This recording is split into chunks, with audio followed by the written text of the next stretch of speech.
మన ఛానల్ని first time చూస్తున్న వాళ్ళు ఎవరైనా ఉంటే లైక్ చేయండి, షేర్ చేయండి. మరిన్ని ఇంట్రెస్టింగ్ వీడియోస్ కోసం మన ఛానల్ తప్పకుండా సబ్స్క్రైబ్ చేసుకోండి. మీరిచ్చే ఒక లైక్, సబ్స్క్రైబ్ మాకెంతో ప్రోత్సాహాన్ని ఇస్తుంది. 18వ భాగం. జీవకళని కోల్పోయిన ఉపాధ్యాయ గారి కళ్ళల్లో ఎక్వేరియంలోని చేపపిల్లల ఆలోచన నీడలు కదులుతుంటే బాధాకరమైన గతాన్ని చెప్పుకోకుండా ఉండలేకపోయాడు.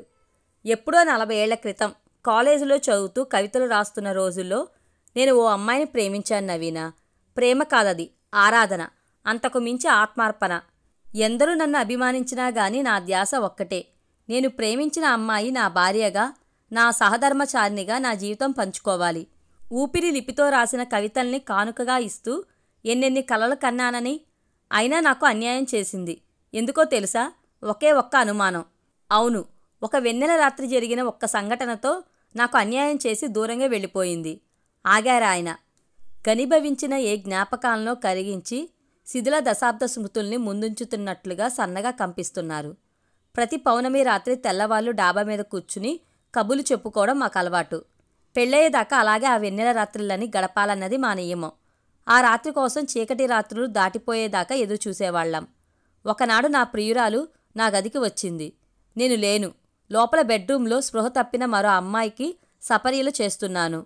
ఆ అమ్మాయి కూడా నా కాలేజీలో మాతో పాటు చదువుకునేదే. నన్ను రచయితగా ఇష్టపడేది, నా వెంట పడేది. అయినా నేను అలాంటి ఆసక్తిని ప్రదర్శించలేదు. అసలు సృజన స్పృహ తప్పింది ముందు గదిలోనే. అయినా నేనే బెడ్ మీదకు చేర్చాను. అంతే తప్ప ఆమెతో నాకెలాంటి సంబంధమూ లేదు. ఆ సంఘటన నా జీవితాన్నే మార్చేసింది. అనుమానించిన నా ప్రియురాలికి సృజనకి ఉన్న హిస్టీరియా సమస్య గురించి చెప్పి ఒప్పించడానికి ప్రయత్నించాను. వినలేదు. సృజన మిమ్మల్ని ఎంత అభిమానించేది తెలుసండి. నాతో ఓ రాత్రి గడిపి తీరుతానని సృజన ఎప్పుడో నాతో ఛాలెంజ్ చేసిన విషయం గురించి చెప్పి మా ఇద్దరికి అక్రమ సంబంధాన్ని అంటగట్టి వెళ్ళిపోయింది. నిట్టూర్పుగా కళ్ళు మూసుకున్నాడు. ఎన్ని రోజులు, వారాలు నా ప్రియనేస్తాన్ని నమ్మించడానికి నేను ప్రయత్నించానో. మా మధ్య పేరుకున్న చీకటి తొలగిపోయి ఏ వెన్నెల రాత్రిలోనైనా నన్ను అర్థం చేసుకుని తిరిగి వస్తుందని ఎంత ఎదురు చూశానో మీకు అర్థం కాదు. వసంతాలు గడిచాయి. నా నేస్తం నన్ను కాదని మరో పెళ్లి చేసుకుని వెళ్ళిపోయింది. అమ్మా నవీన, ఏ ప్రేమ కుసుమం తన సౌరభంతో నా ఊపిరిని నింపిందో, ఏ ప్రణవభావం ప్రణవనాదమై నా గుండె గోడలో ప్రతిధ్వనించిందో అది ఓ వెన్నెల రాత్రి గడ్డకట్టుకుపోయింది. ఇప్పటికీ ప్రసూన వైపు చూడబోయి చూడలేక తల తిప్పుకున్నారాయన. ఇంతసేపు చెప్పుకున్న ప్రేమ కథలోని మరో పాత్ర తన ముందు ఉన్న అత్తయ్యే అని తెలియని నవీన ఇంట్లోకి వెళ్ళిపోయింది. అత్తయ్యతో ఇక ఏ చర్చ తనకి ఇష్టం లేనట్టుగా. హాల్లో మిగిలింది ఆ ఇద్దరే. ఇంకా అదే పాత పాట. ప్రసూన ఉక్రోషంగా అంది ఉపాధ్యాయగాన్ని చూస్తూ. నువ్వు నన్ను జన్మలో నమ్మవు.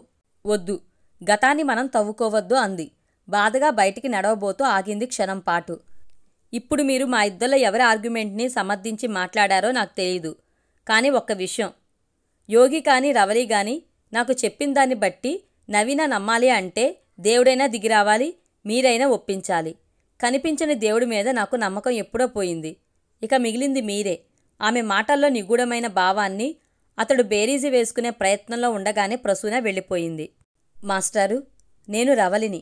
నవీనతో పాటు ఒకసారి మీ దగ్గరికి వచ్చిన ఆడదాన్ని. ఇంకా స్పష్టంగా చెప్పాలి అంటే నవీన మూలంగా బ్రతికి బట్ట కట్టిన దానికి మూల్యంగా నవీన దాంపత్యాన్ని కాటేసిన సర్పాని నేను. మిమ్మల్ని వ్యక్తిగతంగా కలుసుకుని వివరంగా చెప్పేదాన్నే కానీ మొహం చెల్లలేదు మాస్టారు. అయినా నా మనసుకే నేను చెప్పుకోలేక హేయమైన సంఘటన గురించి మీ ముందుకొచ్చి ఎలా చెప్పను? అందుకే ఓ అందమైన జంట బ్రతుకుల్లో తుఫాన్ సృష్టించిన నా ప్రమేయం గురించి ఉత్తరం ద్వారా తెలియజేస్తున్నాను. నా కథ మీకు తెలుసు. భార్య స్థానం నుంచి దిగజారి దారి తప్పి స్నేహితురాలింట అడుగుపెట్టాను. నా సుఖం గురించి మరొకరు సుఖాన్ని కడతెచ్చగల సమర్థురాలనని నాకు ముందే తెలీదు మాస్టారు. తెలుసుంటే అంతకన్నా నాకు నేనుగా కడతేరిపోయి మంచి వ్యక్తిగానైనా అందరి జ్ఞాపకాల్లోనూ మిగిలిపోయేదాన్ని. అవును మాస్టారు, ఇదంతా జరిగింది నా మూలంగానే. ఏ క్షణాన నా ఆలోచనలు నన్ను ఏ అగాధంలోకి నెడతాయో తెలియని భయంతో ఈ పరిసరాలకు దూరంగా పారిపోవాలనుకుంటుండగా నవీనాకి యాక్సిడెంట్ అయింది. ఇక ఉండక తప్పింది కాదు. సరిగ్గా ఆ సమయంలోనే అనుకోని ఓ సంఘటన జరిగిపోయింది. ఓ వర్షం కురుస్తున్న రాత్రి ఉన్న స్థితి నుంచి ఉన్నత స్థితికి ఎదిగిపోవడం ఇదేనన్న దురాలోచనతో, నరాల ప్రకంపనలతో నన్ను నేను నిగ్రహించుకోలేకపోయాను. చీకటిలో మగ్గిపోతూ కొత్త వెలుగు కోసం ఎదురుచూస్తున్న కాంక్షకి రూపానిస్తూ నీటి మడుగున చేపలా బ్రతుకుతున్న నేను పక్షిలా పైకెగిరి అలసటగా యోగేంద్రపై వాలి అతన్ని రెచ్చగొట్టాను. అంతే, ఒక వసంతాన్ని సొంతం చేసుకున్నంత ఆనందాన్ని అనుభవించాను. అంతటితో ఆగిపోయినా బాగుండేది. కానీ నాది మరెవరో దోచుకుంటున్నారన్న అసూయ నన్ను అనుక్షణం కలవరపెడుతుంటే నవీన యోగేంద్రల అన్యోన్యతని హర్షించలేకపోయాను. నిజం చెప్పనా మాస్టారు, నా అంతులేని అంతర్మదనంలో ఇది తప్పు అనే అంతరాత్మ హెచ్చరించిన క్షణాలు ఉన్నాయి. కృతజ్ఞురాలిని కాకు అంటూ బుద్ధి మనసుని ఆందోళనపరిచిన లెప్తలు ఉన్నాయి. కానీ నన్ను నేను అదుపు చేసుకోగలిగితేగా. మనసు మెదడు ఉద్బోధతని గెలిచి అలజడి రేపేది. విచక్షణతో శిఖరాగ్రం దాకా వెళ్ళి అగాధపు ఆనందమే అంతకన్నా నయమని మళ్ళీ లోయలోకి జారిపోయేదాన్ని. అలాంటి క్షణాల్లోనూ యోగేంద్రని మరోసారి కోరుకున్నాను. నాకు తెలుసు యోగేంద్రలో తప్పు చేస్తున్నానన్న భావం అతన్ని కలవరానికి గురి చేస్తుంది అన్న విషయం. అయినా గెలుపులాంటి అనుభవం కోసం అతడు వెంటపడ్డాను.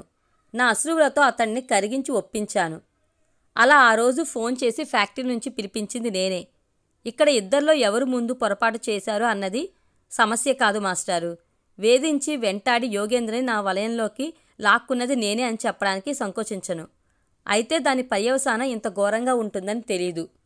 గూటిలో స్థానాన్ని సంపాదించుకున్న నేను గూడ్నే కూల్చడం ఎంత దారుణమో తెలుసుకుని ఇప్పుడు కుమిలిపోతున్నాను మాస్టారు.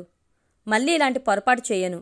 చేయాలనిపించే క్షణాలే వస్తే బతుకు చాలించుకుంటాను తప్ప మళ్ళీ ఆత్మీయులకి ద్రోహం చేసి నీచానికి దిగజారను. మీకు హామీ ఇస్తున్నాను. ఇక నేను ఎక్కడ ఎలా బ్రతకాలనుకుంటున్నాను అన్నది మీ ప్రశ్న అయితే జవాబుని తెలియజేస్తాను మాస్టారు. నేను ఆత్మహత్య చేసుకోను. పలాయనవాదిలా పారిపోను. ఈ నగరంలోనే నవీన నాకు ఏర్పాటు చేసిన బ్రతుకు తెరువుతో బ్రతుకుతూ ఏ స్వేచ్ఛ మీద వ్యామోహం ఇంతటి మానసిక వేదనని కలిగిస్తుందో అలాంటి స్వేచ్ఛని నాకు అందించవలదని దేవుణ్ణి ప్రార్థిస్తూ, ఏ అసూయ లాంటి భావం ఎదుటి మనిషి సుఖశాంతులను హరిస్తుందో అలాంటి అసూయకి నన్ను అతీతురాల్ని చేయమని కాలాన్ని వేడుకుంటూ, ఏ సంకల్ప వికల్పాలు మనసుకి అనువంత ఆనందాన్నిస్తూ బ్రతికినంత కాలము ఆత్మన్యూన్యతని కలిగించకుండా కాపాడతాయో ఆ స్థితిని నాకు అందివ్వమని నా మనసును నేను ప్రాధేయపడుతూ మిగిలి ఉంటాను మాస్టారు. నన్ను అసహించుకోకండి. కానీ నవీన యోగేంద్రని కలిపి పుణ్యం కట్టుకోండి. అది సాధ్యం కాకపోవచ్చేమో కానీ మీలాంటి మేధావులకి మాత్రం అసాధ్యం కాదు. ఉంటాను మాస్టారు. కలంకితురాలైన రవలి.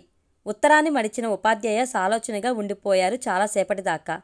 ఇంత చెప్పిన ఈమె కలంకితురాలెలా అవుతుంది? తన పొరపాటు గురించి మాత్రమే కాక యోగేంద్ర తప్పుని తనపైనే వేసుకుని నిందితురాలిగా ముందు నిలబడటానికి సిద్ధపడ్డ రవలి చాలామంది కన్నా ఉన్నతురాలు అనటానికి అభ్యంతరం ఏముంటుంది? ఎక్కడో మొదలైన మనిషి జీవితయాత్ర ఎన్నెన్ని మలుపులు తిరుగుతుందో, ఎన్ని లోయలు అగాధాలు దాటి ఆకాశగంగే రసాతలాన్ని చేరి ఉంటుందో తెలిసిన వాళ్ళ మనస్ఫూర్తిగా ఆమెను క్షమించిన ఉపాధ్యాయ నెమ్మదిగా పైకి లేచారు. సమస్య పరిష్కారానికి చిన్న ఆధారం దొరికింది. ఆ సాయంకాలమే యోగేంద్రని పిలిపించి ఓ రెస్టారెంట్లో విడిగా అతనితో కూర్చున్నారాయన. తల వంచుకుని తన ముందు కూర్చున్న యోగి మనసేమిటో ముందు తెలుసుకోవాలనిపించింది. పిలిచింది అందుకే. ఒక వెన్నెల మరకలాంటి ప్రసూన పరిచయం గుర్తుకొస్తుంటే తల్లి పోలికలే ఉన్న యోగేంద్రని పరిశీలిస్తూ ఉండిపోయారు చాలాసేపటిదాకా. పూర్వం 1-2 సార్లు నవీనతో వచ్చిన అతన్ని చూసినప్పుడు కలిగిన అనుభూతిని మించిన ఆప్యాయత కలుగుతుంటే రవలి నాకు ఉత్తరం రాసింది అన్నాడు. యోగేంద్ర ఉలికిపాటుగా చూశాడు. సిగ్గుపట్టంలో అర్థం లేదు యోగి. జరిగింది ప్రపంచంలో అసలు జరగరానిది జరగకూడనిది కాదు. అయితే నేను తెలుసుకోవాలనుకుంటున్నది ఒక్కటే. మనస్ఫూర్తిగా చెప్పు. జరిగింది మరిచిపోయి నవీనాన్ని కోరుకుంటున్నావా లేక రవలితో సంబంధాన్ని కంటిన్యూ చేయాలనుకుంటున్నావా? పరిష్కారం రెండింటికి ఉంటుంది. అయితే ఒకటి కావాలి అంటే మరొకటి వదులుకోవాలి. జరిగిన దానికి సిగ్గుపడుతున్నాను మాస్టారు. నవీన నన్ను క్షమిస్తే ఇక ముందు జరగకుండా జాగ్రత్త పడతాను. ఇక ముందు జరగదని గ్యారంటీ ఏమిటి? యోగేంద్ర కాదు. ఎవరూ జవాబు చెప్పలేని ప్రశ్నది. ఆ క్షణానికి జరగదని హామీ ఇవ్వొచ్చు. కానీ ఏ ప్రలోభం మనిషిని ఎలా శాసించేది కాలం తేల్చాల్సిన విషయం. నా జాగ్రత్తలో నేనుంటాను. యోగి జవాబు నచ్చింది. జరగదని గంటాపదంలా చెప్పడం లేదు. మనిషిలా మాట్లాడాడు. కొన్ని అనుభవాలు తాత్కాలికమైన ఆనందాన్ని ఇచ్చినా శాశ్వతమైన సుఖాల్ని మనకి దూరం చేస్తుంటాయి యోగి. భార్య కాని మరో స్త్రీతో సంబంధం కూడా అలాంటిదే. చెత్త కోసం అయితే రోడ్డు పక్కన కుండీలో వెతకొచ్చు. కానీ ఆనుమత్యం కావాలి అంటే అగాధం లోతుల్లోకి వెళ్ళాలి. దాంపత్య జీవితం సుఖవంతంగా కలకాలం మిగలాలి అంటే రెండోది చెయ్యాలి. ఇంత జరిగినా నేను రవలిని తప్పుబట్టలేను. ఎందుకంటే ఆమె బాధ సర్పద్రష్టురాలే బ్రతుకుతున్న ఆడది కాబట్టి. కానీ నీకేమైంది? చదువు సంస్కారం ఉన్న భార్య, అపురూపమైన దాంపత్యం ఉండే నువ్వెందుకు తొందరపడ్డావు? యోగి కుషించుకుపోతున్నాడు బిడియంగా. మన ప్రయాణంలో తప్పనిసరిగా కొన్ని ట్రాఫిక్ రూల్స్ అవసరమే యోగి. అవి లేకపోతే మనకి గమ్యం గుర్తుకురాదు. ప్రమాదాలు తప్పవు. ఇప్పుడు నీ జీవితంలోని సంఘటన అలాంటిదే. నువ్వు నవీనతో కలిసి బ్రతకాలనుకుంటున్నావు కదూ? తలూపాడు తల వంచుకుని. అయితే ఓ పని చెయ్యి. చెప్పారాయన ఏం చేయాలి అన్న విషయం. అప్రతిభుడై చూస్తున్న యోగితో అన్నారు మృదువుగా. కథ ముందుకు సాగాలి అంటే కొన్ని పాత్రల ప్రమేయం తప్పదు యోగి. అసుర సంధ్యా సమయం. విశాలమైన భవంతిలోని లైబ్రరీ హాల్లో కూర్చుని ఉన్న ఉపాధ్యాయ వద్దకు వచ్చింది నవీన. పిలిచారా మాస్టారు? నెమ్మదిగా పైకి లేచిన ఉపాధ్యాయ చదువుతున్న పుస్తకాన్ని పక్కన పెట్టి వెళ్ళి గదిలో లైట్ స్విచ్ ఆఫ్ చేశారు. ప్రపంచ సాహిత్యంలోని ముఖ్య గ్రంథాలన్నీ ఉన్న లైబ్రరీ గది విద్యుత్ కాంతితో వెలుగు నింపుకుంది. అలా కూర్చో. ఉపాధ్యాయ ఓ సోఫాలో కూర్చుని నవీనాన్ని కూడా కూర్చోమన్నట్టుగా సంజ్ఞ చేశారు. తను చదివే ఓ గ్రంథం గురించి ఏదో చర్చించడానికి పిలిచారని బోధపడిందామెకు. వినయంగా విద్యార్థినిలా ఓ మూల కూర్చుంది. ఎప్పుడో కొన్ని దశాబ్దాల క్రితం లండన్లో ఓ యువకుడు రచయిత కావాలని కళ్ళకన్నాడు. కానీ పరిస్థితులు అతడికి ప్రతికూలంగా ఉన్నాయి. అసలు అతడు స్కూల్లో చదువుకున్నది కూడా కేవలం 4 ఏళ్లు. ఇంకా చదువుకునేవాడేమో. చేసిన అప్పులు తీర్చే శక్తి లేక అతడి తండ్రి జైలు పాలయ్యాడు. ఇక మిగిలింది పేదరికం, ఆకలి. చివరికి ఓ ఫ్యాక్టరీ గోడౌన్లో బాటిల్స్కి లేబుల్స్ అంటించే పనిలో చేరాడు. వచ్చే కొద్దిపాటి జీతంతో 1 అర బ్రెడ్ కొనుక్కుంటూ ఆకలి తీర్చుకుని ఎలుకలతో నిండి ఉన్న గోడౌన్లోనే పడుకునేవాడు. అయినా రాయాలనే కుతూహలం ఆగేది కాదు. ఎవరికీ తెలియకుండా చదివి నవ్వుతారేమో అన్న భయంతో ఆ గోడౌన్లోనే కథలు రాసి పత్రికలకి పంపేవాడు. తిరిగొచ్చేవి. అయినా పట్టు వదలకుండా ప్రయత్నించేవాడు. చాలా రోజులకి ఓ కథ అంగీకరించబడింది. కానీ 1 షిల్లింగ్ కూడా చెల్లించబడలేదు. అయితే పబ్లిష్ చేసిన ఎడిటర్ మాత్రం నీలో ఓ గొప్ప రచయిత ఉన్నాడని అభినందించాడు. అంతే. ఆపుకోలేని ఉత్సాహంతో కళ్ళ నుండి నీళ్లు రాలుతుంటే ఉన్మాదుల వీధుల వెంట పరిగెత్తాడు. ఆ రచయిత ఎవరో తెలియని నవీన ఆసక్తిగా వింటుంది. ఆ ఒక్క సంపాదకుడు అందించిన స్ఫూర్తి, ప్రోత్సాహం ఆ వ్యక్తి మొత్తం జీవితాన్ని మార్చేసింది నవీన. ఆ రచయితే ప్రపంచ ప్రఖ్యాతిగాంచిన చార్లెస్ డికెన్స్. విభ్రమంగా చూసింది నవీన. ఒకవేళ డికెన్స్ రాసింది గోడౌన్లో ఎలుకల మధ్య కూర్చున్న అన్న భావంతో ఎడిటర్ మొదటి కథని పబ్లిష్ చేసి ఉండకపోతే డికెన్స్ అనే ఓ రచయిత జీవితం మనకి తెలిసి ఉండేది కాదుగా అంటాడో విమర్శకుడు. కానీ మాస్టారు, నవీన అంది తర్కాన్ని జోడిస్తూ, మనిషి సృజనాత్మకతకి పెరిగిన పరిసరాలకి సంబంధమేమిటి? అవును కదా, కానీ సంబంధం ఉందంటాడు చార్లెస్ డికెన్స్ ఓ కథలో. నవీన ముఖంలోకి చూస్తూ ఇప్పుడు తను చెబుతున్నది అబద్ధమైన నిజమంత నిజాయితీగా వ్యక్తం చేయాలని సంకల్పించారాయన. ఓ వ్యక్తి బాల్యం నుంచి దారుణమైన పరిసరాల్లో పెరిగి పెద్దవాడయ్యాడు. ఒక అమ్మాయిని ప్రేమించి పెళ్లి చేసుకున్నాడు. అమ్మాయి భర్తని అమితంగా ప్రేమించేది కానీ భర్తని ప్రతిక్షణము అనుమానించేది. కథానాయకుడి పేరు ఎడ్వర్డ్. అయితే నాయిక జెన్నిఫర్. అయితే అన్యోన్యంగా సాగుతున్న వారి దాంపత్యం హఠాత్తుగా ఓ మలుపు తిరిగింది. దానికి కారణం ఎడ్వర్డ్కి మరో అమ్మాయితో ఏర్పడ్డ పరిచయం. ఆమె పేరు సెలెస్. ఇంచుమించు తన కథ లాంటిదే అనుకుంది నవీన. అయితే సెలెస్ని జెన్నిఫర్ చూడలేదు.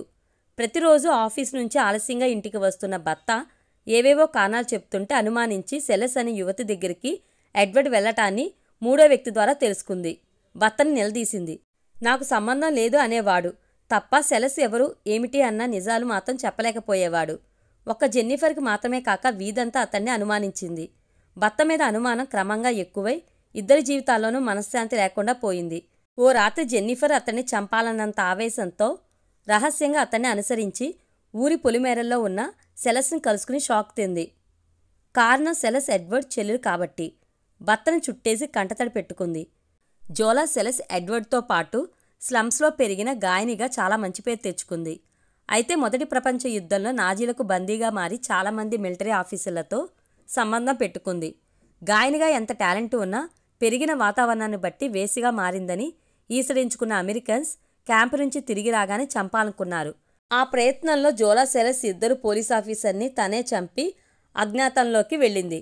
అయితే చెల్లి విషయం ఎడ్వర్డ్ జెన్నిఫర్కి కూడా చెప్పలేకపోవడానికి కారణం సెలెస్ని ఆమె కూడా ద్వేషించడం అతడికి తెలుసు కాబట్టి.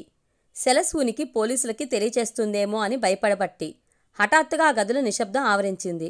అసలు జెన్నిఫర్ ఎడ్వర్డ్ని ప్రేమించినా అతన్ని అందరితో పాటు అనుమానించడానికి కారణం అతడు పెరిగింది నీచమైన పరిసరాల్లోనే అన్న భావం ఆమెను వెంటాడేది నవీన. ఇప్పుడు చెప్పిన కథంతా ఉపాధ్యాయ సృష్టించిందే తప్ప డికెన్స్ రాసింది కాదని నవీన ఊహించలేకపోయింది. పూర్తి వీడియో కోసం మన ఛానల్ తప్పకుండా సబ్స్క్రైబ్ చేసుకోండి. Thank you.